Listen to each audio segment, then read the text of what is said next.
હમણાં થોડા દિવસથી એક મુદ્દો ચર્ચાય છે કે એક દીકરીને એના બાપે પૈસા મેળવવા માટે કોઈ ભુવા ભગતના કે કોઈ બી તાંત્રિકની મદદ લઈ અને એવી લાલચમાં આવીને દીકરીનો બલિ આપી દીધો.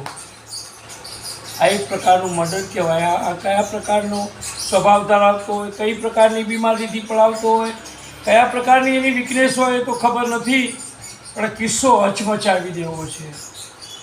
બલિ પૂજા બહુ ખરાબ વસ્તુ છે અને આમાં પોતાના સંતાનનો ભોગ લેવાઈ જાય એથી તો વધારે ખરાબ કયું હોઈ શકે? દીકરી વાલનો દરિયો કહેવાય ને આવી દીકરીને જ્યારે એની કત્લેઆમ થઈ જાય બલિ તરીકે, એટલે તુલસીદાસજી વિનય પત્રિકામાં લખે છે, બલિ પૂજા ચાહત નહીં, ચાહત એક પ્રીતિ, સુમિરત માને ભલો પાવન સબ રીતિ. પ્રેમનું જળ ચડાવો, આંસુને ભગવાનના આંસુનો અભિષેક કરો. પ્રેમ બારી ધૃત સહજ સ્નેહ, સ્નેહનું ઘી ભગવાનને ચડાવો. સંશયના લાકડા લઈ અને હવન કરો, યજ્ઞ કરો. સંશયના સમિધ બનાવો, મમતાનું બલિદાન આપો.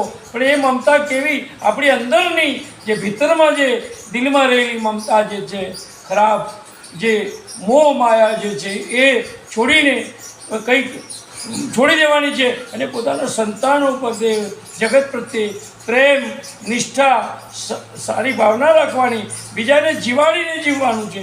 જીવો અને જીવવા દો. ખરેખર આ દીકરીને હું હૃદયથી શ્રદ્ધાંજલિ આપું છું. શ્રી રામ રામ રઘુનંદન રામ રામ, શ્રી રામ રામ ભરતાદુપ રામ રામ, શ્રી રામ રામ શરણમ ભવ રામ રામ, શ્રી રામ રામ શરણમ ભવ રામ.